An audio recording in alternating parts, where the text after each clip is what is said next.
بسم اللہ الرحمن الرحیم اللہم صلی علی محمد وعلی آل محمد کما صلیت علی ابراہیم وعلی آل ابراہیم انکا حمید مجید اللہم بارک علی محمد وعلی آل محمد کما بارکت علی ابراہیم وعلی آل ابراہیم انکا حمید مجید۔ کل ہم نے سبق پڑھا تھا نماز کے متعلق کہ جو چیزیں سب مشترک ہیں، جس میں مردوں کے لیے بھی ہیں عورتوں کے لیے بھی ہیں، جس میں سارے ہی یکساں ہیں، ان کا ذکر ہم نے کیا تھا۔ آج ہم سبق پڑھیں گے جمعہ کے متعلق، جمعہ کی سنتیں۔ جمعے کا دن ویسی بھی بڑا بابرکت ہے اور جمعے کا اہتمام بھی کرنا چاہیے۔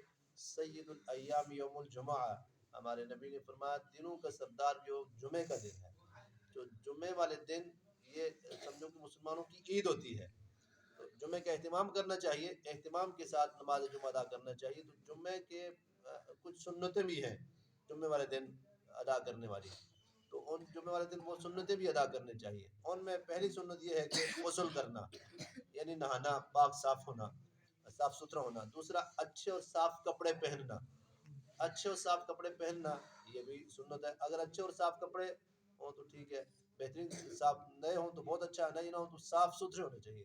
جمعے کے لیے جب آئیں تو اہتمام کے ساتھ پاک صاف ستھرے کپڑے پہن کے آئیں۔ نمبر 3، مسجد میں جلدی جانا، مسجد میں جلدی جانے کی فکر کرنا۔ ہم آتے ہیں جب امام صاحب آخری خطبہ ہوتا ہے، اور یہ ہماری ایک ٹرینڈ بن گیا ہے، جہاں کہیں بھی ہو ایسا، تو یہ سنت ہمیں یاد نہیں رہتی ہے۔ ہم نے مسجد میں جانے کی فکر چھوڑ دی ہے، اور کاروبار کھلے ہوتے ہیں، دکانیں چل رہی ہوتی ہیں، سارا کچھ چل رہا ہوتا ہے۔ حالانکہ حضرات علماء فرماتے ہیں پہلی اذان کے بعد نماز جمعے کی تیاری کے علاوہ، یعنی کپڑے دھونا، کپڑے پہننا، خوشبو لگانا، وضو کرنا، یہ تو جمعے میں آئے گا۔ باقی کاروبار کرنا، دکانیں کھولنا، یہ حرام ہے اور ناجائز ہے۔ تو کیا فائدہ جمعے کی نماز کے اذان کے ساتھ ہی بندہ کمائے بھی اور حرام کمائے، اس کا کیا فائدہ؟ جب اللہ کا حکم ہے چھوڑ دو بھائی سارا کچھ، اب جمعے کی نماز کی فکر کی جائے اور جمعے کی فکر کی جائے۔ اور نمبر 3، مسجد میں پیدل جانا۔ اگر کہیں دور جانا ہے تو موٹر سائیکل پہ جا سکتا ہے، لیکن قریب ہو تو وہ محلے میں ہے، گاؤں میں ہے، علاقے میں ہے، قریب ہے، تو وہاں پیدل جانا۔ تو نمبر 5، پہلے مسجد میں امام صاحب کے قریب بیٹھنے کی کوشش کرنا۔ ہم آتے ہیں اور پیچھے جا کے بیٹھ جاتے ہیں، اور سردیوں کا موسم ہو، دھوپ ہو، کہیں باہر صحن ہو، برآمدہ ہو، تو امام صاحب اندر ہوتے ہیں اکیلے اور لوگ باہر بیٹھے ہوتے ہیں۔ یہ امام صاحب کی توہین ہے اور یہ بے ادبی ہے، ایسا نہیں کرنا چاہیے۔ بلکہ یہ سنت ہے کہ امام صاحب کے قریب جا کر بیٹھیں، امام صاحب کے پاس ہونا چاہیے۔ نمبر 6، اگر صفیں پر ہوں تو لوگوں کی گردنوں کو پھلان کر آگے نہیں جانا۔ یہ آگے جانا ایسے حرام ہے، ناجائز ہے، پھان کر آگے نہیں بڑھنا چاہیے۔ جہاں جگہ مل جائے، جب آگے صفیں پر نہ ہو تو پھر آگے بیٹھیں، صفیں پر ہو جائیں تو پھر جہاں پیچھے جگہ ملے وہاں بیٹھ جائیں۔ نمبر 7، کوئی فضول کام نہ کرنا، یہ بھی سنت ہے، یعنی اپنے کپڑوں سے یا بالوں سے لہو لب نہ کرنا، کھیلنا نہیں ہے۔ آگے سکون سے اطمینان کے ساتھ مسجد میں امام صاحب کے قریب بیٹھ جانا چاہیے، یعنی منبر کے پاس بیٹھ جانا چاہیے۔ اور خطبہ جب ہو رہا تو خطبہ کو غور سے سننا، غور سے خطبہ سننا کہ امام صاحب کیا کہہ رہے ہیں۔ خطبہ ہمارے ہاں بھی یہ کہا جاتا ہے، جو سمجھا جاتا ہے، خطبہ امام صاحب تقریر شروع کرتے ہیں اس کو بھی خطبہ کہا جاتا ہے۔ پھر اصل خطبہ عربی کا خطبہ ہے، وہ شروع ہو جائے، پر کسی قسم کی کوئی بات کرنا یہ حرام ہے، ناجائز ہے۔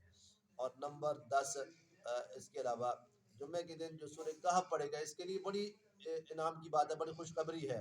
اس کے لیے ارشاد فرمایا کہ عرش کے نیچے سے ہوا آسمان کے برابر تک، عرش سے نیچے یہ عرش کے نیچے سے آسمان کے برابر بلند ایک نور ظاہر ہوگا، اور قیامت کے اندھیرے میں یہ اس وقت اس کو کام آئے گا جو سورہ کہف پڑھتا ہے جمعے والے دن۔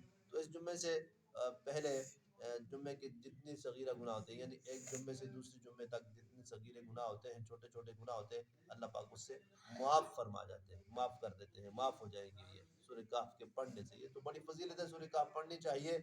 اور نمبر 10، نبی کریم صلی اللہ علیہ وسلم پر درود پڑھنا چاہیے۔ جمعے والے دن کثرت کے ساتھ نبی کریم صلی اللہ علیہ وسلم پر درود پڑھنا چاہیے، درود بھیجا کرو، کیونکہ حضور علیہ السلام نے فرمایا درود میرے حضور پیش کیا جاتا ہے، تو یہ ہمارا درود حضور علیہ السلام پر پیش کیا جاتا ہے، تو لہٰذا جمعے والے دن کثرت کے ساتھ درود پاک پڑھنا۔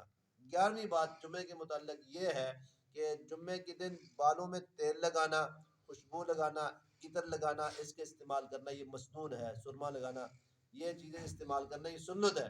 تو لہٰذا جمعے والے دن یہ 11 باتیں ہم نے ذکر کی جو سنت ہے، یہ جمعے کی سنتیں ہم ذکر کر رہے ہیں. تو یہ جمعے کی سنتیں ہیں، ان کو ادا کریں گے.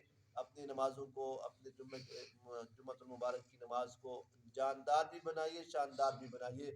یہ اجتماع بڑا اجتماع ہوتا ہے مسلمانوں کا، یہ سمجھے کہ عید کا دن ہوتا ہے مسلمانوں کے لیے. یہ 7 دن کے بعد آتا ہے جمعہ. تو لہٰذا ایسا ہے کہ یہ ہفتے میں ایک دن یہ اہتمام کے ساتھ نماز جمعہ ادا کرنا چاہیے.